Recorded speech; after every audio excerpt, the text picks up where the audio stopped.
refugees, we acknowledge that land and place is complicated for us, especially as we are fighting to bring our loved ones back here to stolen, colonized land. As refugees, we acknowledge that our liberation must be tied to the sovereignty of the indigenous people of whatever land we are on. Woo! Yes. Yes, yes. We are on the traditional lands of the Naknak, the Anacostans, and the Picasquoi people. We invite you to think about the spaces we inhabit and the indigenous people who were here before us and were the traditional stewards of this land. Thank you. We also want to acknowledge acknowledge our beloved families and friends who cannot join us today for this historical moment. For the last 20 years, our refugee and immigrant communities has been permanently separated from 2,000 of our loved ones because of deportation. To recognize 2,000 Cambodian, Vietnamese, and Laotian deportees who moved to continue this work every single day, we have folded 400 origami butterflies, which will be over here. Y'all see that? Great job as well. I see it. It was one butterfly for every 5 people who have been forcibly separated from the community and whose liberation we continue to fight for. The SEARR platform's long-term strategy fights for the right to return, and you all will be here one day. So, All right, why are we here? We are here in front of the U.S. Capitol to celebrate this historic moment. We are here to celebrate the introduction of SEARR and the SEARR policy platform. SEARR would limit Southeast Asian deportations and provide further protection for our families, and the SEARR platform will continue to offer community-led solutions to the unjust immigration system. We are here to tell Congress that the time to enact change and provide relief for unjust U.S. policy is now. Wow, this is 20 years in the making. We came a long ways, y'all. But we're just getting started. That's right. The SEARR campaign to free our people and keep families together. Yeah. we'll follow that with some call and response roll calls. All right. So if I shout out to our region, man, I need y'all to say, "We here," right? So let's say West Coast. We here. Midwest. We here. Down south. We here. East Coast. We here. Yeah, man. And for our loved ones impacted.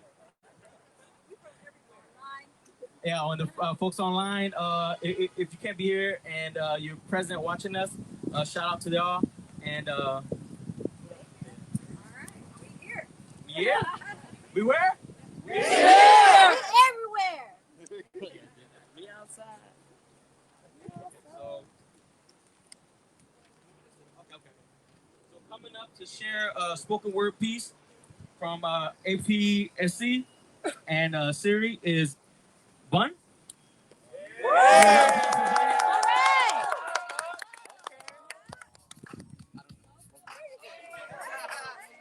Hey y'all, how y'all doing? I want y'all to help me so the folks in the Capitol can hear our voice. I want to when I say unite, you guys respond with our family. Unite! With our family! Unite! Our family! Unite! Our family! They gotta hear that. They gotta hear that. We need to unite our families, our loved ones, and stop the suffering of our people. My name is Bun. I'm from the Bay Area. I'm formerly incarcerated, directly impacted by ICE. I want to share a little bit about my life, how I got here, and why I'm here now. I was born during the genocide, grew up at my younger years in the refugee camp. I immigrated here at the age of 6. Coming here was hard for me and my family. We were bullied, discriminated against, and just robbed and harmed. My family and I, all the males, stuck together, and we took in the gang life to protect ourselves, to feel that belonging. And at the age of 17, I was sentenced to 50 years in prison. I served 23 of that year and came home 2 years ago. And when I came home, I knew that our community I knew that my families and other families needed to be heard, needed the suffering to stop, needed the ending of this separation. Um, so I got into advocacy, speaking up for my brothers and sisters that are still incarcerated, my brothers and sisters that are under supervision, and my brothers and sisters that are deported, to give them a voice so this country could hear that we are here and what they're doing to our families with the trauma and the suffering, to stop continuing this harm that our community have suffered for over 30 years. And I often ask myself, how did we get here? We didn't get here because we wanted to move to a country we don't know, to a country we don't speak the language of. We got here because of war, because of genocide, because of bombings that America had their hands in. And when we're here, we weren't put in the nicest neighborhood. We were here. We're put into neighborhoods that were also suffering, and we're all scrambling for the little resource that we were given. We were all living in survival mode. And now today, to see all y'all families, friends, community, mothers, fathers, and uncles, brothers, and sisters here speaking out for our loved ones that can't speak out, it warms my heart. This has been a long time coming.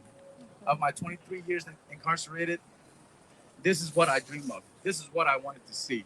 Woo! And I'm seeing it today, and I'm living the dream that our community was asking for. I'm living the dream that our community wanted to see, and today is the day. So we want the people with power to hear us, to know that we're here. That's right. So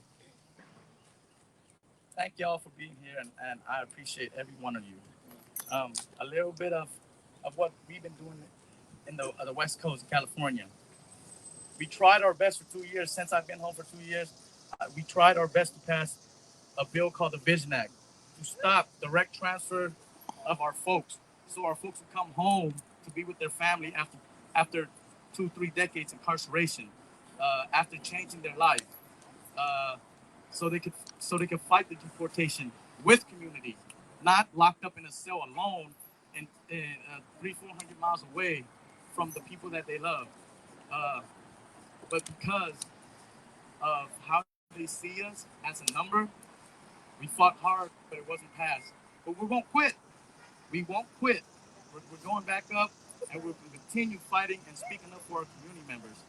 Uh, this hurt me. This hurt me the most because just last month, my brother, my mentor, was deported to Cambodia by himself after 26 years, after being a leader, after healing communities, after healing uh, uh, uh, uh, folks that were impacted by violence.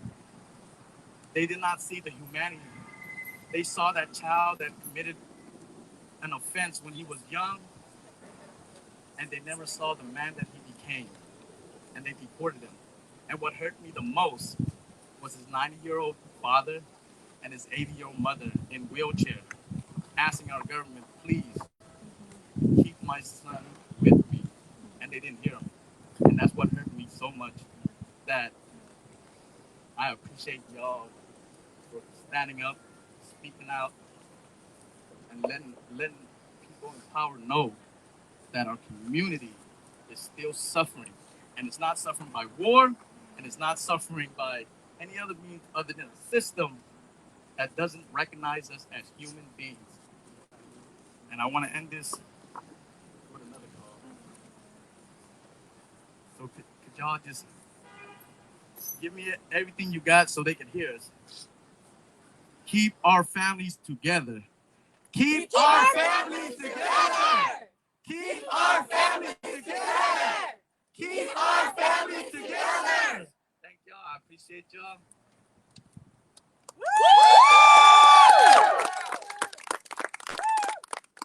Thank you.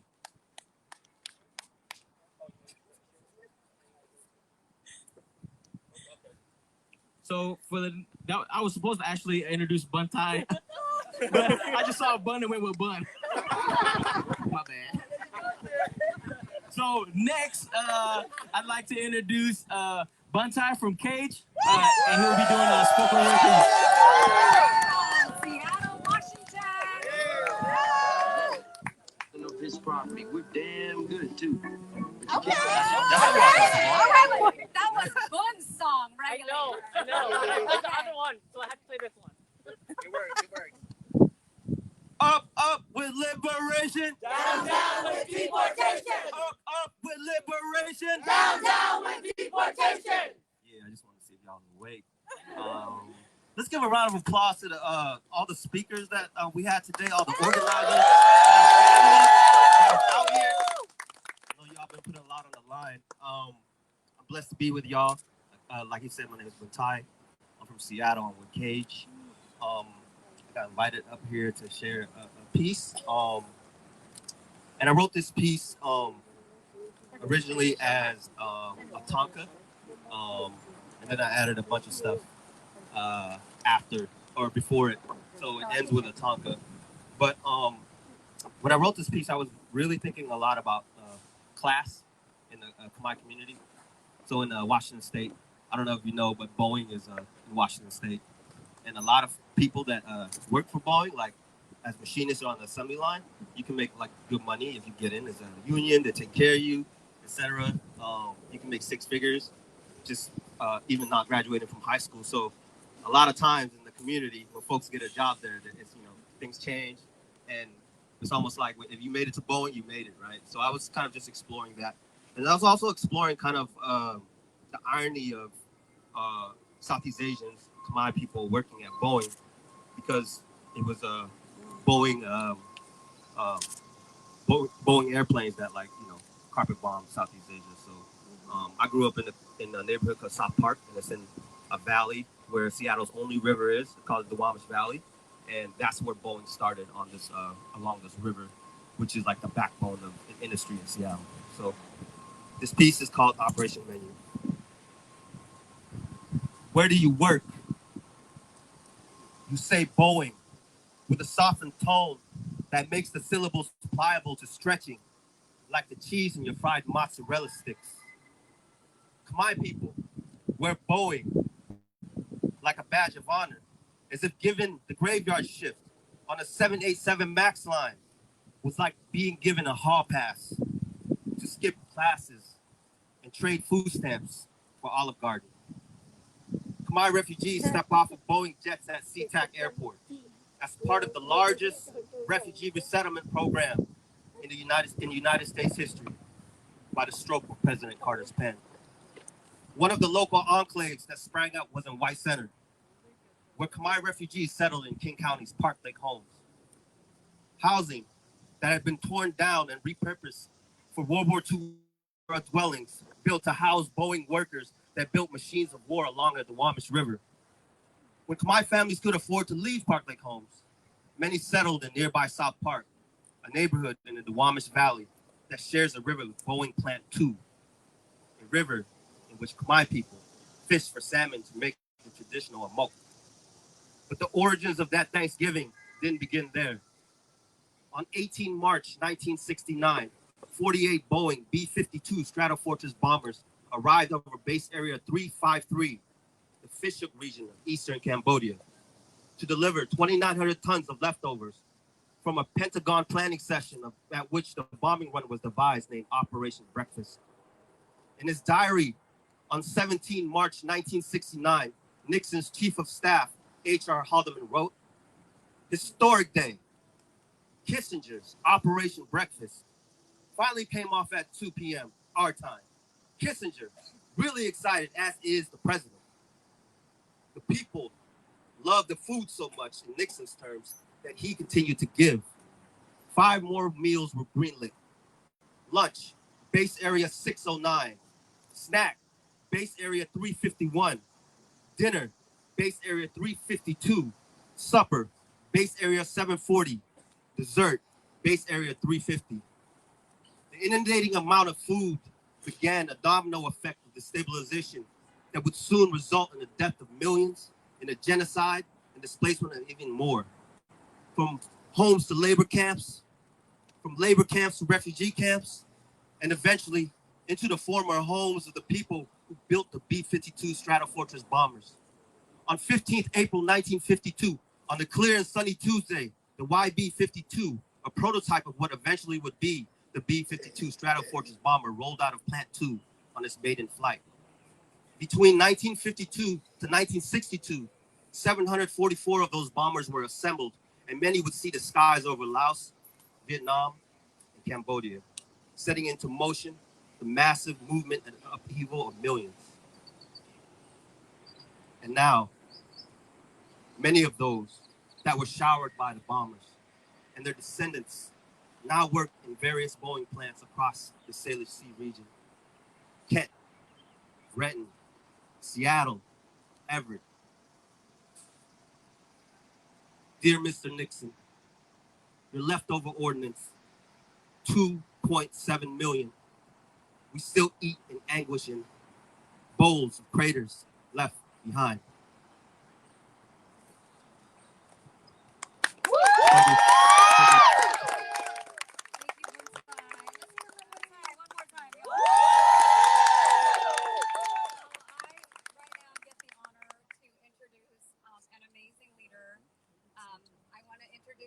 SEARR with CFIN from Rhode Island. Let's hear it for SEARR.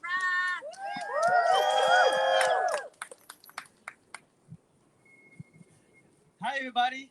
Hi. Hello. Really? Hi, everybody. Hey! Good morning, y'all. My name is SEARR Launch, and I'm with the Southeast Asian Freedom Network.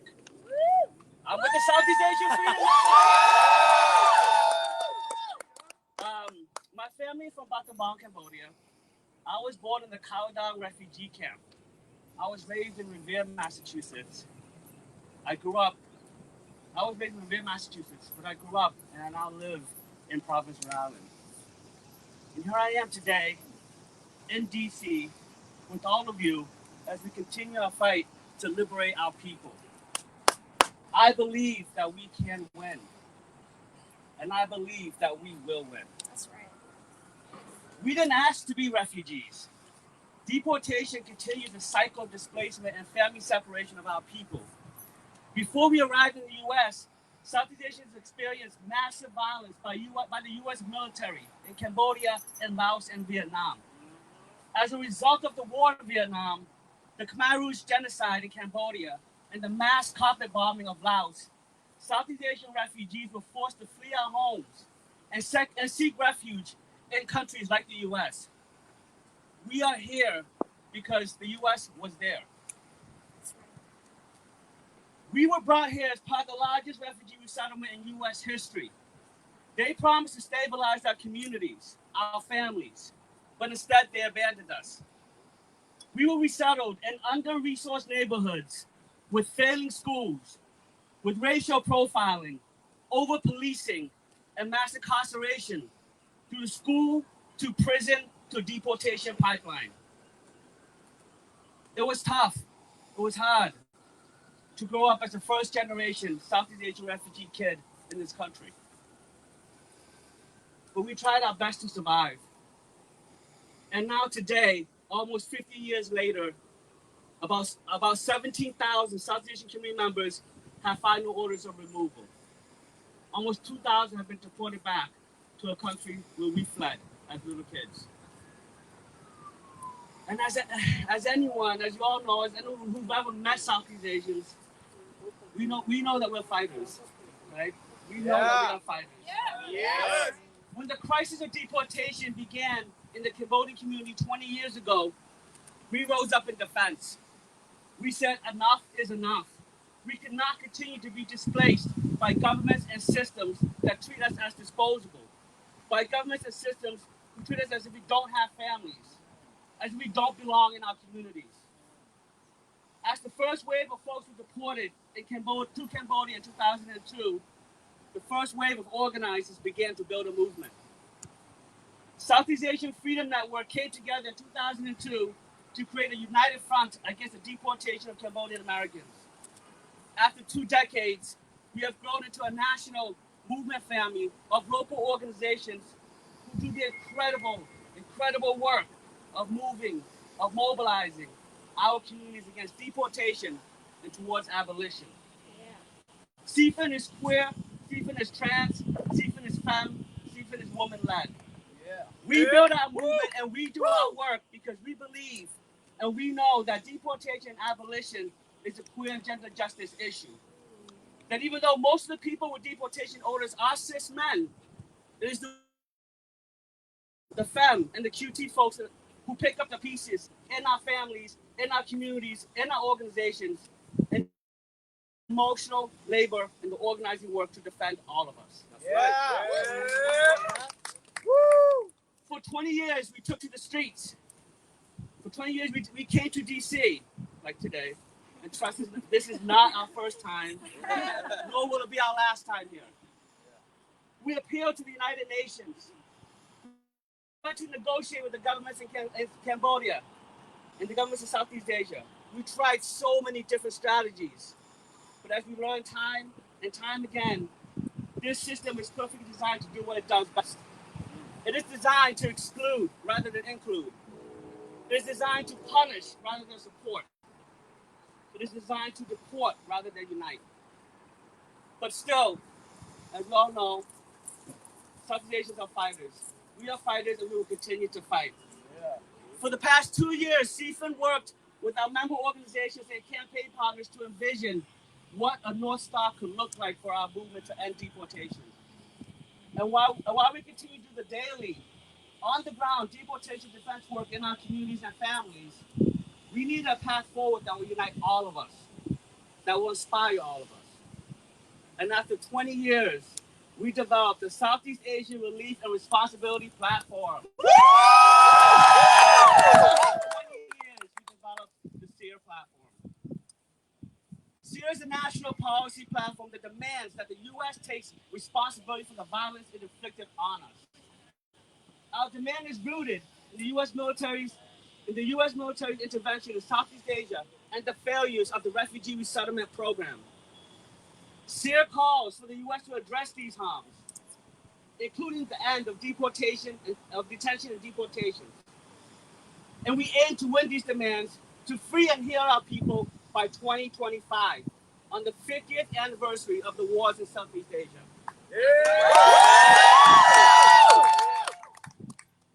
SEARR has 2 components, right? So first, we have a long-term strategy to demand U.S. responsibility and accountability.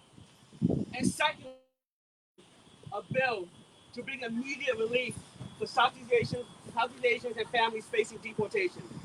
A bill that just an hour ago we introduced this morning over there. The Southeast Asian Deportation Relief Act.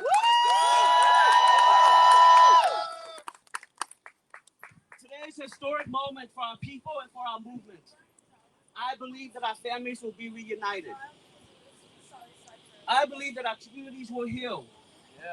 I believe that all the sacrifices, all the pain, all the trauma our people, our movements, and our organization have suffered will be worth it.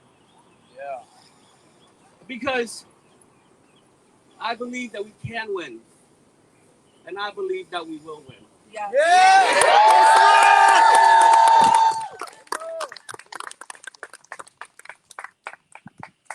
Justin, where you at? Right here! Make some noise, y'all!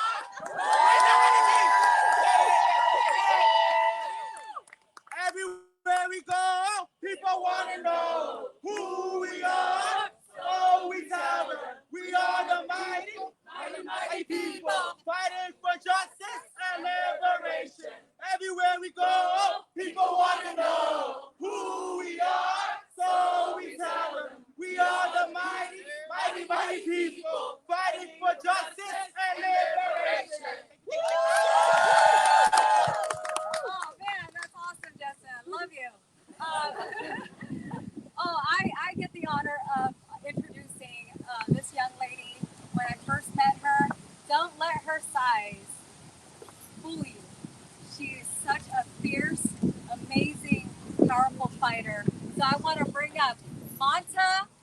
Minnesota 8. Welcome.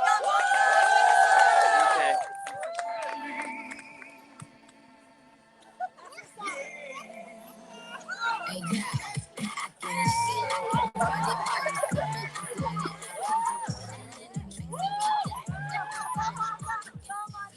I don't know if I need a mic, y'all. I think you guys have heard how loud I can be. But thank you. I mean, I don't really know how to follow like Sarath and Bun and Buntai, but I'm gonna try. So, thank you guys again for being here. For those of you who flew, hello,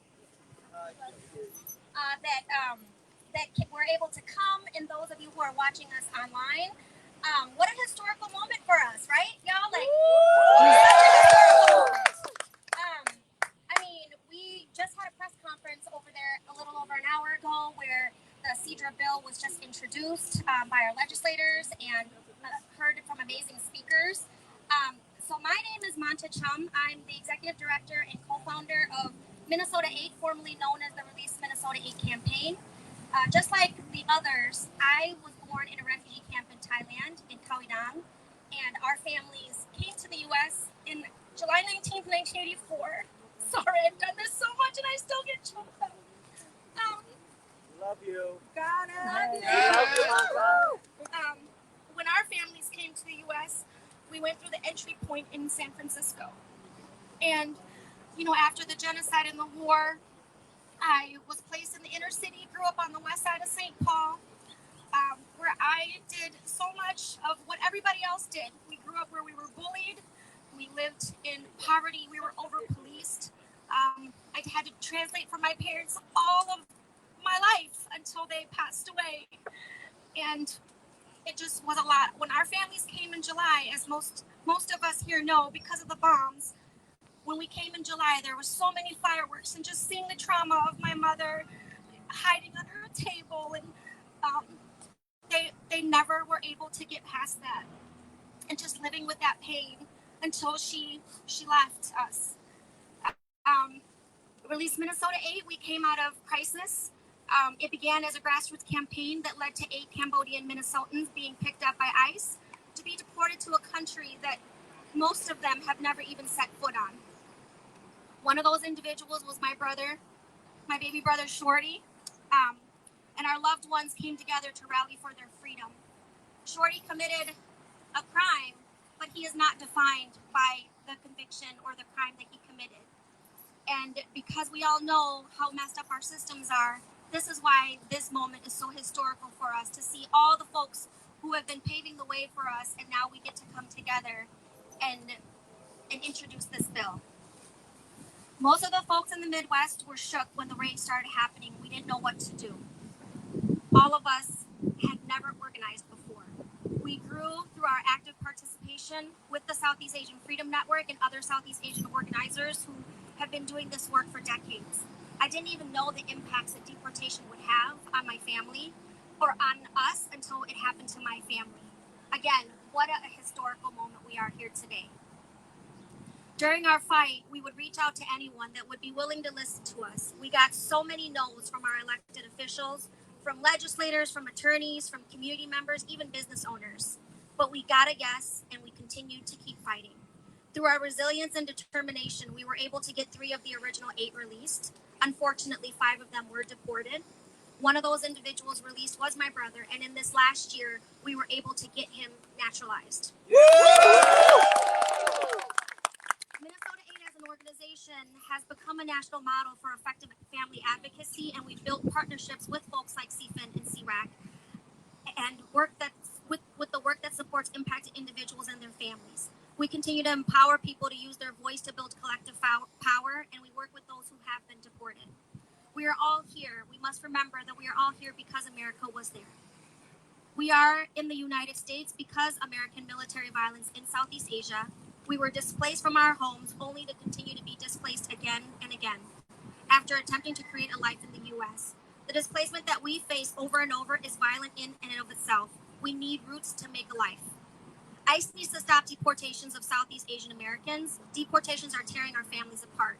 And as Representative Lowenthal shared earlier about the stats, there have been over 17,000 Southeast Asians with theirs, and right now over 15,000 still with final orders of removal here.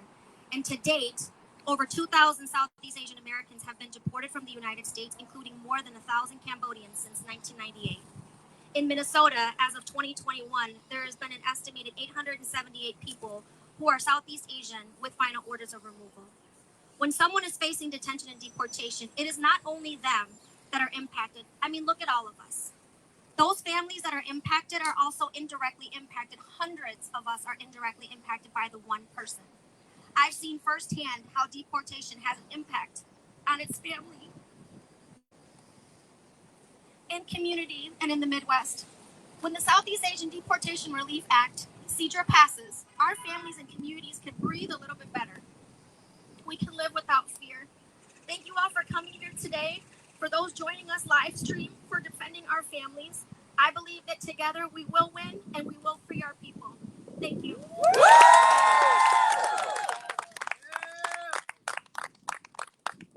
I told you, don't let her size fool you. Thank you, Monta. For our next speaker, I'd like to invite all the way from North Carolina with SEARR Village, Ty. Give a round of applause to Ty, y'all.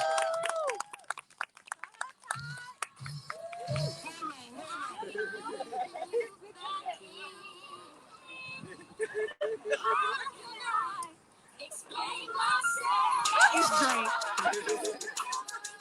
I'm probably the only person that thinks Drake. I don't know anything about it. It's all good. I appreciate y'all having me. Thank you for allowing me to speak. As they said, I am Ty Little. I'm from SEARR Village in a land known as Charlotte, North Carolina. It's Catawba people's land, so we're going to give it up to them. For those that don't know me, my husband is Thuy. He's an impacted person that's here today representing with y'all. And I appreciate y'all giving him the space to create his own community in this village that I've been working like the past decade creating as well on the other side, on the movement side. And I love y'all.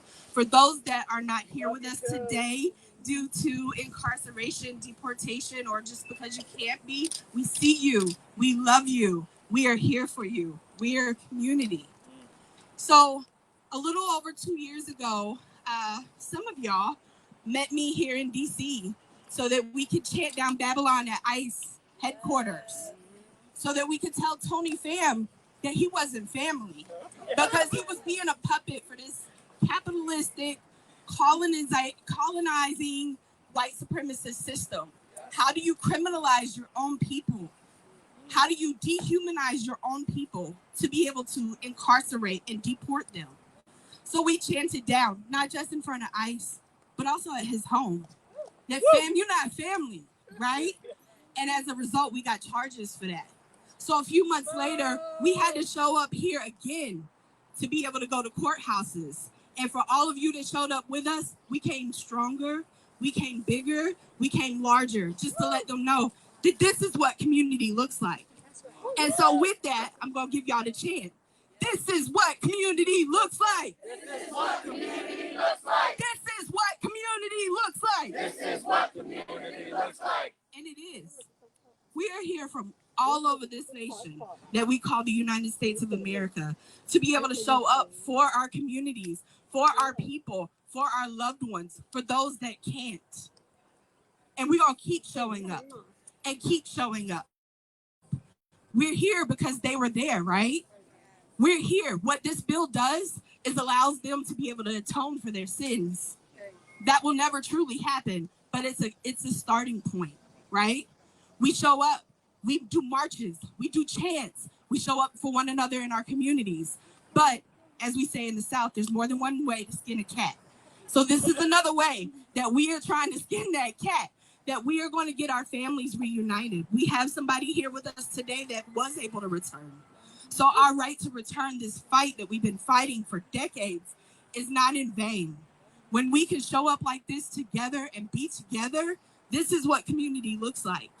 And no matter what happens with this bill, we're going to keep fucking showing up as community. We're going to keep being here together because we're going to move beyond that generational trauma that they've caused to so many of us. and keep building community, keep building family, so that everybody knows you're not in this fight alone. We see you, we love you, and we're gonna keep being here together and for you. So with that, this is what community looks like. This is what community looks like. This is what community looks like. This is what community looks like. And in doing so, we keep us safe. Who keeps us safe? We keep us safe. Who keeps us safe? We keep us safe. That's right, y'all.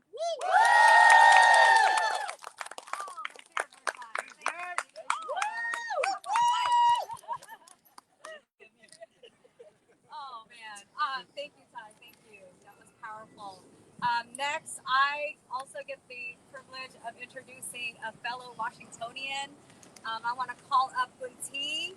Woo! Where are you? All right,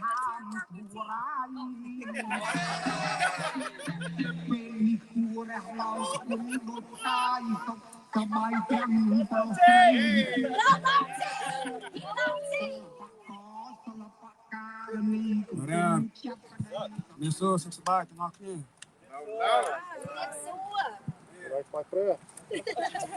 Quick, before I start, I know y'all know somebody who's gone through some immigration issues or who got sent back, who's deported right now. We're gonna say the bring part, and this is Claire's idea, by the way. So shout out Claire for her brilliant idea.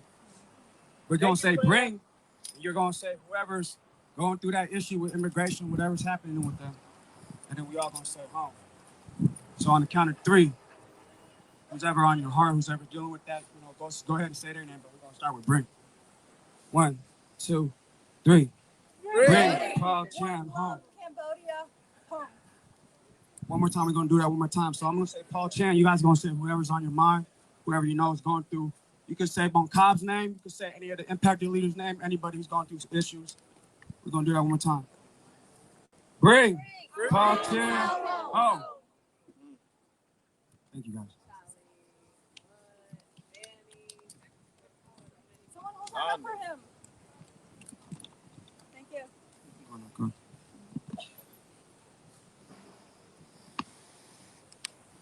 So I'm just gonna be reading a letter from Paul Chan, one of my brothers who got deported. Was blessed to be able to spend some time with him before he got sent back to the motherlands. This is a letter to his son, Mickey Chan. He starts off by saying, "Dear Mickey Savan Chan, I'm writing you to let you know how I feel. As you already know, I'm leaving, getting deported. It's not because of me or you, like you said on the phone. When I asked you, are you mad at me because I'm getting deported? You said it's not your fault. There's nothing you can do about it. And I asked, would you come visit me? You said, yes, of course I would. You're my dad. Right there at that moment, I felt so sad that I would be leaving you. Just know I'm not leaving you. I'll be on the other side of the world, but I'll be thinking of you all the time. So much that I won't be able to sleep. It'll be okay. Like you said, we will find a way to make things work. In life, you will be my number one goal. You're the one that's going to motivate me. My love for you will drive me to do all that I can to be the father and man you know that I can be. I need you to know that I love you.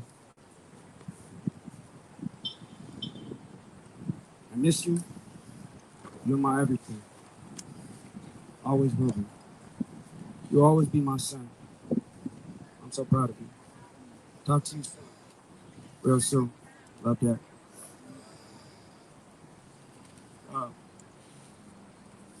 Paul, he's fighting for his son to come back. He has some legalities that he's working with the immigration lawyer with, and so he's fighting. And right now, I want to say to him that we haven't forgot about you. We haven't forgot about any of the brothers out there. It's all you, Sin Son, so many other brothers who is out there right now and got deported. You guys keep on fighting. And we love you. We're here for you guys. Thank you.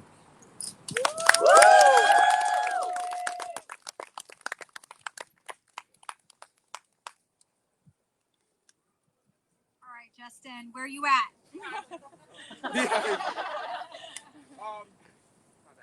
What do you want? Justice! What do you want it? Now! What do you want? Justice! What do you want it? Now!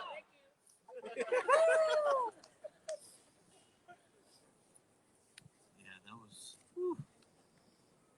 So, for our next speaker, we'd like to invite from here, right? The director of SEARR, Quinn. Can we get a round of applause for Quinn, y'all?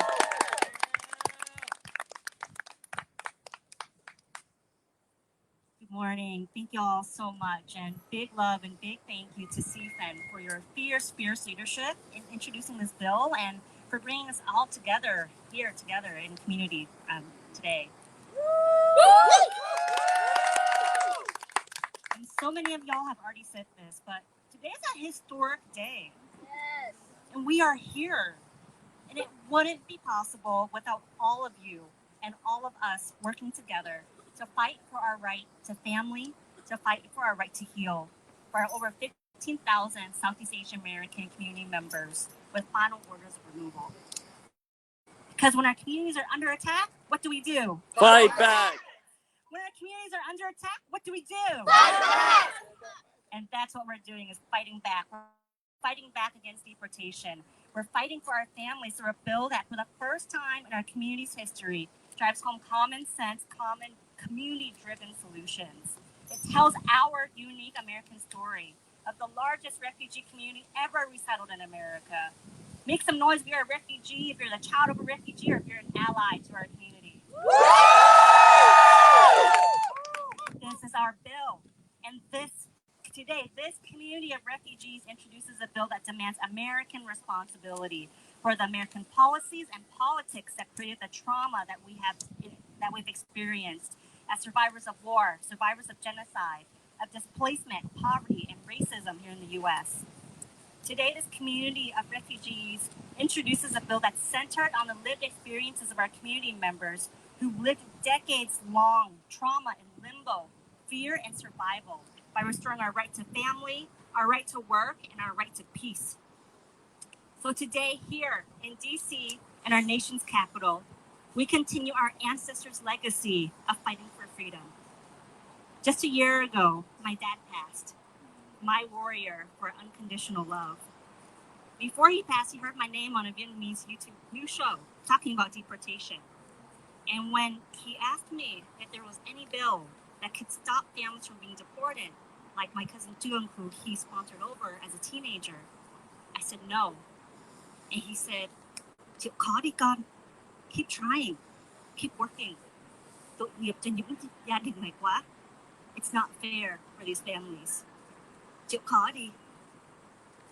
So in honor of my dad, in honor of our first generation of refugees who risked their lives so that we could be free, we're working hard to honor our legacy of love, of fighting for family and freedom against all odds, of refugee resilience. When I say refugee, you say resilience. Refugee? Resilience! Refugee? Resilience! Refugee? Resilience. To our 15,000 Southeast Asian family members, you are ours. And together, we'll fight for you and to make America a better country, a country that protects our right to family and our right to heal. Thank you.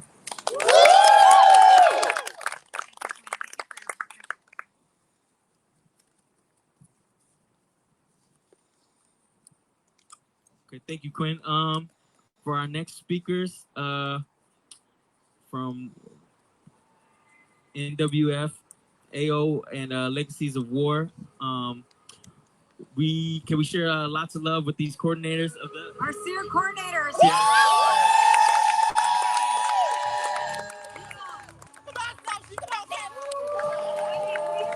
Leadership is not always in the forefront. Leadership is always also in the background. And these two amazing leaders. They are our rock. They are behind the scenes, but they are powerful. So let's give it up for Sochi and Kevin, y'all.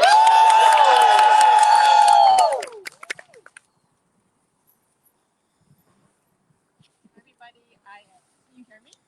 Yes. Everybody, I'm Sochi. It's really great to be here with everybody today. So Kevin and I are speaking on behalf of our partners within the SEARR platform. So Rath mentioned earlier, we are pursuing this larger SEARR platform where we're trying to push for U.S. accountability and U.S. responsibility for the harms that this government has caused to our country. So as part of this platform, we're partnering with 3 existing campaigns. They're the New Way Forward Act, Legacies of War, and Agent Orange. So our partners couldn't be here today, but we have some statements from them. So we wanted to read that out and share it with you all. So our first statement is from Immigrant Justice Network. So this is the organization that's spearheading the New Way Forward campaign. This is the campaign that is trying to undo the harms, like the unjust and racist harms of the 1996 immigration laws. So, on behalf of the Immigrant Justice Network, we want to express our utmost support for the Southeast Asian Deportation Relief Act. Sorry, I'm a little bit nervous. So this important legislation will bring immediate relief to thousands of families and begin to repair the harm caused by this country's unjust criminal, legal, and immigration systems by preventing the further separation of families and giving people the opportunity to remain in their communities. We are inspired by the work of grassroots organizations, members of Congress, and people who have been directly affected who have worked tirelessly to introduce this bill and call on all members of Congress to join in supporting this important legislation. So that's from IJN, our partners. Okay,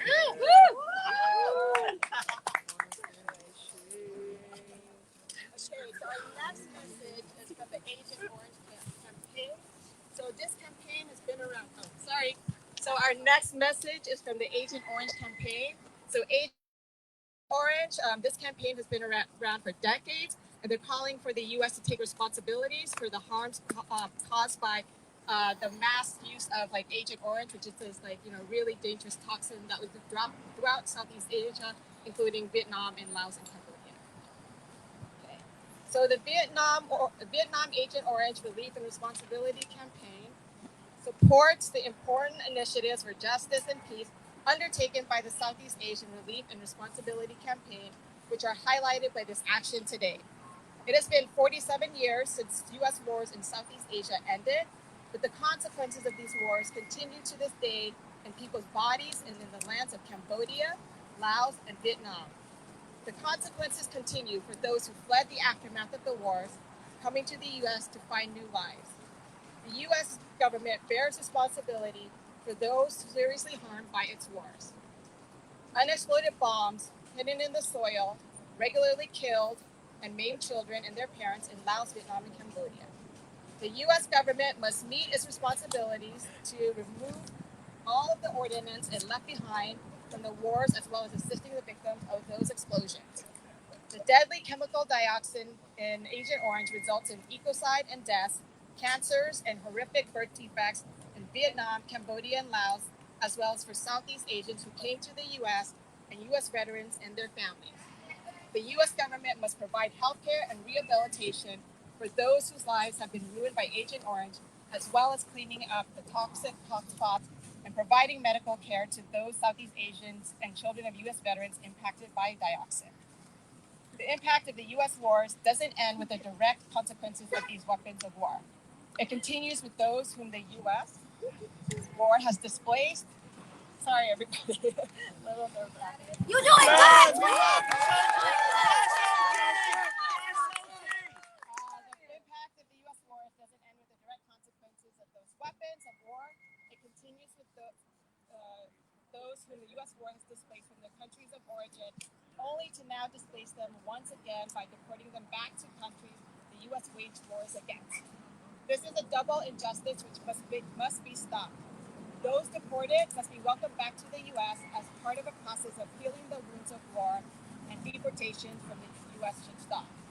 We know that the wars can never really be over until the pain of all those grievously affected is addressed. We will continue to work together in solidarity until we achieve this end. Merle Ratner and Yo Tan Nguyen, Tan Nam, co-coordinators, Vietnam Agent Orange Relief and Responsibility Campaign. Okay,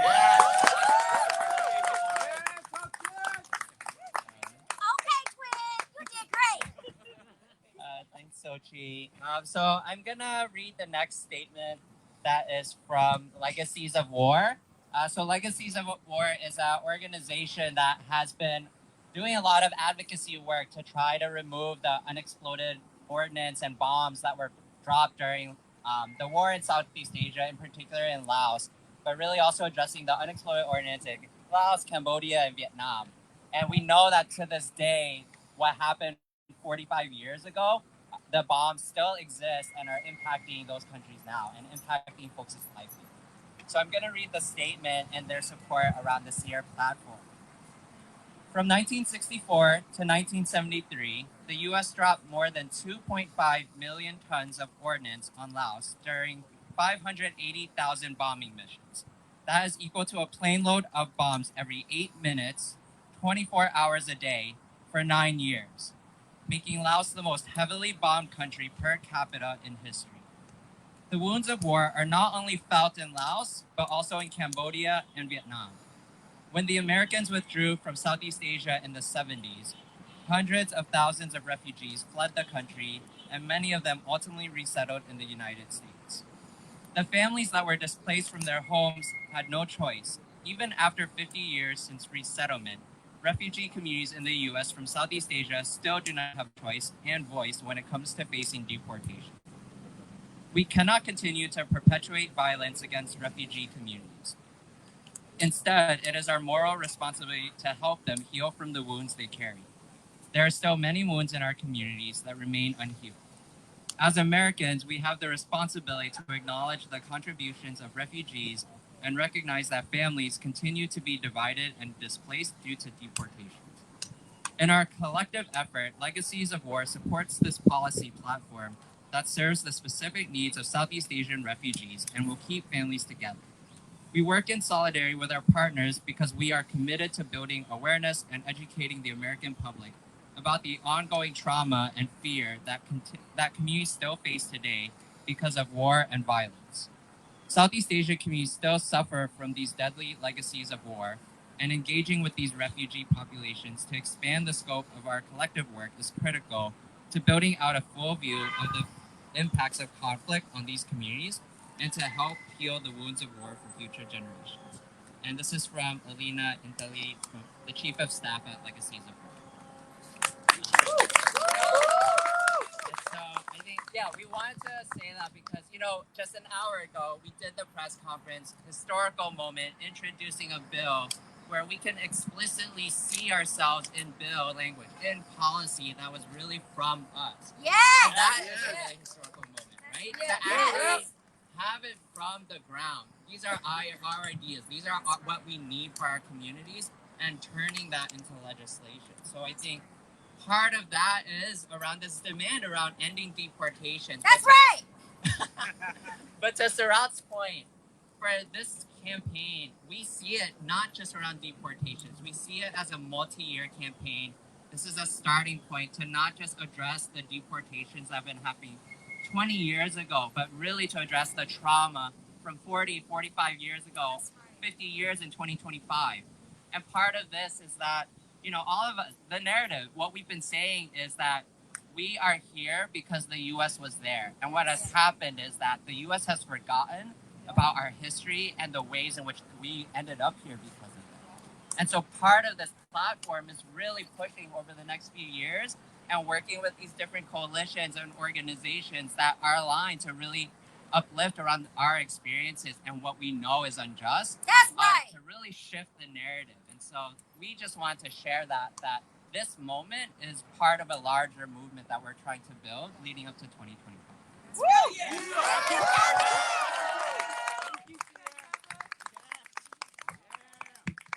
Tell me what you want, what you really want. Justice. Tell me what you need, what you really need. Justice. Tell me what you want, what you really want. Justice. Tell me what you need, what you really need. Justice.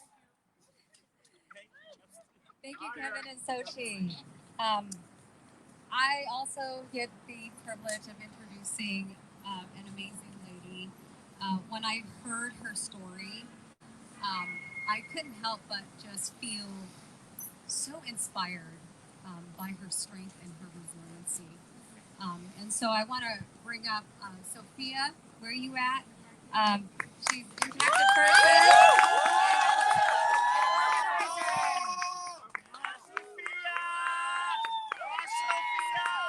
Hi everyone, thank you for having me. I'm Sophia, and it's been a very powerful and emotional time being here right now. So thank you all for your community fight and try to make this end. This, yeah, just like being here and seeing you all united. It has given me the strength, and to be here now and seeing this happen today. Oh my gosh, I've been really choked up all day. And thank you for having me. So I'm excited to be here with you all today. I came to the United States with my mother as refugees when I was just a year old, barely able to walk, and certainly not was able to talk. My mother struggled to raise me on her own as this was a foreign country to her. But she did her best to raise me as an American, as this was the only country I'd ever known. Being adopted by the country that took us in after the bombings and the trauma of war, it was not easy to find our place in displacement. As I grew up in crime-infested areas in Long Beach, California, I fell off the track at one point in my young life when I had a curious mind as any other normal young person. I was arrested for my wrongdoings and was sentenced to 2 years in prison for credit card fraud. But I only served 1 year for nonviolence and good behavior. I was ashamed for my mistakes and I felt like I deserved my consequence, which was the time behind bars. Little did I know that wasn't the only punishment I would face. On my release date from prison, I was not let free. Instead, ICE picked me up and transferred me to their facilities, all because I was not a U.S. citizen on paper. I've always thought that my permanent status was just that, permanent. So it never crossed my mind that I'd be deported. I was ordered removed by an Arizona immigration judge, but after 9 months in detention, ICE was forced to release me from custody because Cambodia did not issue travel documents. I went back home to California and was allowed to move on with my life and with my family. At that time, I turned my life around and learned from my lessons. I led a productive path of reformation and rehabilitation. I had paid my dues to society. 4 years after quarterly check-ins with ICE, I was detained again to be deported to Cambodia, the country I'd never known, the country we desperately escaped from. My mother was terrified and was reminded of the entire horrific trauma she endured when she was separated from her family, never seeing any of them again. I was terrified being sent to a foreign land, being ripped from my home and my family. I felt what my mother had to go through, and this was her history repeating itself. I was deported in November of 2011 without any considerations of how I had rebuilt my life after my release. I was off parole, but they still deported me anyway. The first few years in Cambodia was very hard for me to adjust and once again finding my place in displacement. I battled with depression and had separation anxiety, but I managed to stay strong, not only for myself, but for my family, for my mother, for my son who was only 8 at the time. I became a primary English teacher in Cambodia and also joined a few other fellow deportees to create One Love Cambodia, where we advocated to raise awareness of injustice deportation in our community. Our work with One Love and other organizations in the U.S. led to form the Right to Return delegation, where deported folks like me would have the right to return to the U.S. after unjust deportation. We were able to get the Cambodian government's attention to halt deportation and agree to amend the MOU between the two countries. But the U.S. denied our request and continued to inhumanely separate families. So we looked at other alternatives to get us to return. The Asian Law Caucus attorneys with the Right to Return delegation set up free legal clinics in Cambodia and looked into each case one by one to see if there were any changes in immigration laws that would no longer make their crime deportable. In my case, I was advised to seek for clemency in California, which was my best bet. I had hoped that this would work, but I still had to live my life in case we didn't win. The first time we filed our application for a pardon, Governor Jerry Brown rejected it, and I was so upset to see that we lost, but we did not give up. That's right. My attorney, Kevin Lowe, suggested we try again when there was a new governor in office. I gathered additional support letters from friends and family, and we took another shot at clemency. This time, Governor Gavin Newsom accepted our request and gave my case a gubernatorial pardon that would open the door to my right to return. Thank you. With this pardon, the Department of Homeland Security agreed to join our motion to reopen and dismiss my immigration case, reinstating my permanent resident status. I was able to take this win to the U.S. Embassy in Cambodia and file for a returning resident visa. So I'd reunite with my home and with my family. Although I was super excited to return to the U.S. after over a decade, I was also nervous and shocked as I was forced to start all over again. This time I had to leave my husband and my teaching position in Cambodia and figure out my resettlement back here with barely any financial support. For the third time, I had to find my place in displacement. I'm happy to be back, but the damages that resulted in my deportation have been done. I've lost my mother, whom I was not able to say my last goodbyes to. I've lost all the time to see my son grow and the bond we had before I was sent away. But I'm just lucky to have supportive siblings and have met so many amazing people that have also given me emotional and moral support, just like all of you guys. And we all make mistakes as humans, and we should not be labeled as what we have done in our past. For us refugees who were adopted by America as babies and grew up in displacement, but nonetheless Americans, we have accepted the consequences from our mistakes and have finished the sentence we deserve. Deportation is not what we deserve.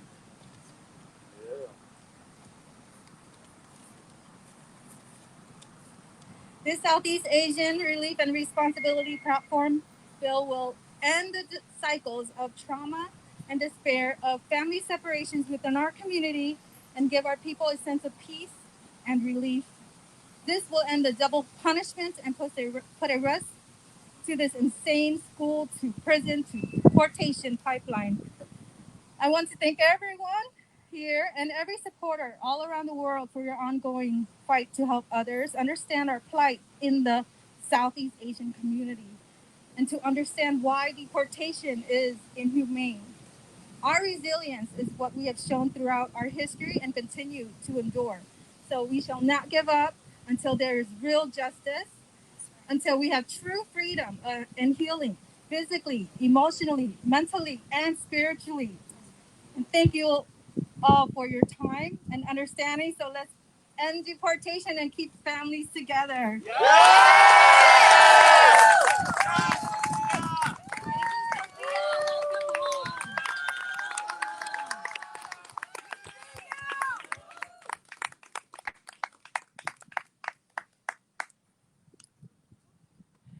So for our next speaker,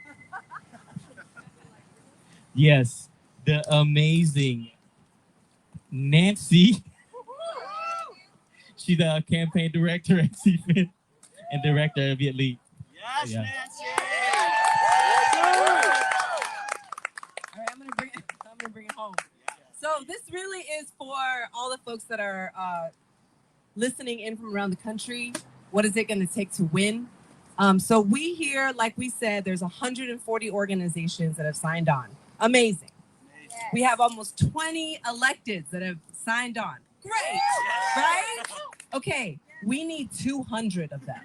All right, right? Y'all see me? 200. Yes. Right? We need all 50 states. Okay, so that means that after today and over this next period, we will need you to join your local organizations. Join us in talking to these electeds to make them understand that we have not forgotten, right?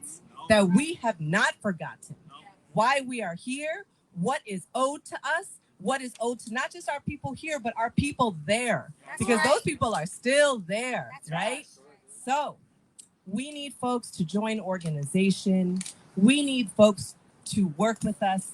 Our vision is that in 3 years, in 2025, in 2025, no matter who is the president, no matter who the electeds are, we will be here with our whole community. That's right. With our whole community. That's right. With all of our people. That's right. And all of our power. We are serious. We've been serious for 20 years. We have just leveled up. Yes. We need you to join us. Thank you. Yeah. Oh, yes, Nancy. So before we have our final closing performance, I just want to call up, the leadership team of the SEARR platform. Kevin.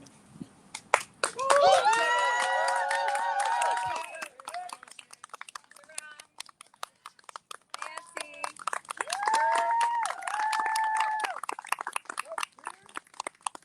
Nancy.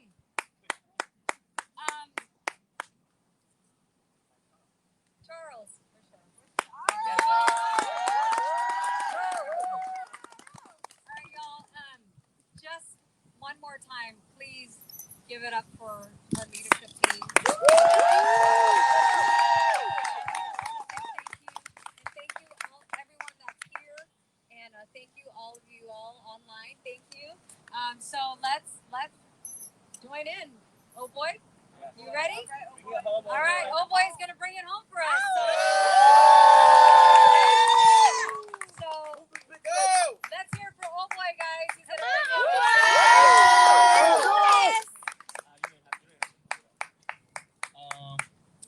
So, I kind of stumbled in this work like years ago, right? I went out to, I'm from Kansas City. I went out to California to do music. That was my goal. And then at some point I had crossed paths with some other Cambodian rapper homies, and they had people deported. And then I ended up meeting One Love just by chance, and then, snowballed. And I didn't know much. I still don't know much. But we had a camera from doing these videos, and we would just tag along, right? And out of necessity, we was always involved, and we were just there. So we were the only ones that had cameras during that time. So to see everybody out here at the cameras and doing the media work and having a media team, oh my God, it's so amazing. Yeah. So when we were part of the Right to Return videos, we put that together, and everything was so crunch time, right? And even for the raps, they're like, okay, man, we got this video. Can you write a rap real quick and do something for this video? So this is one of the verses I did for one of those videos, and I literally recorded it, and I never performed it or nothing. But I'm gonna try to remember it for y'all. I'm gonna have to check my phone too, because it's been years, y'all. You got this, oh boy. All right. Oh boy. Exclusive. Mixtape. All right. Despite the deadliest of weapons, embedded in genetics, a love so pure beyond any scale of metrics, the strongest love keeps us alive, keeps hearts warm in the cold world. I will never forget it, unapologetic. Hold up. Unapologetic, gotta learn where you're from, to know where you're headed. Life's a great journey, don't stop believing. And when they throw dirt, remember you seed. Follow your roots, it'll lead you back home. That's where you find peace, we've been lost for too long. Reclaim your history, Southeast Asia child. You could be proud, look back and smile. Though the past can be painful, this is what made you.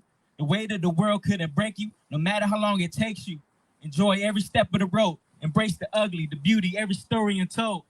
Now, can't be bought, no purchase, priceless, but far from worthless. And we heal just like the earth does, scattered everywhere across the universe. And we still gonna make it work. They can't break us down, y'all. That's it.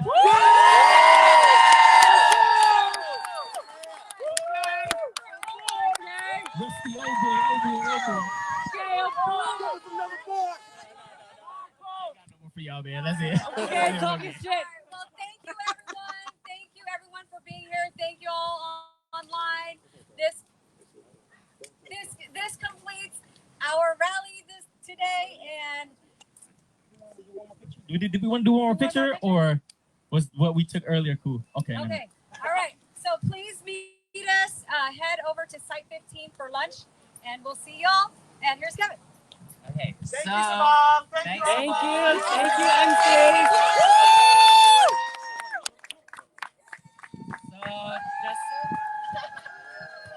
So just some logistics. So yeah, we're wrapping up this portion. Tom and Elaine are over here. We have lunch provided. It's gonna be at the reflection pond, but we couldn't move the food from its original location. So Elaine and Com are gonna escort folks to the botanical garden. It's like a 10-15 minute walk. And then from there, you'll pick up your sandwiches from the botanical garden, and then we can go sit by the reflection pond as a group to like debrief and everything. And is anybody leaving right now? I know some people had to run.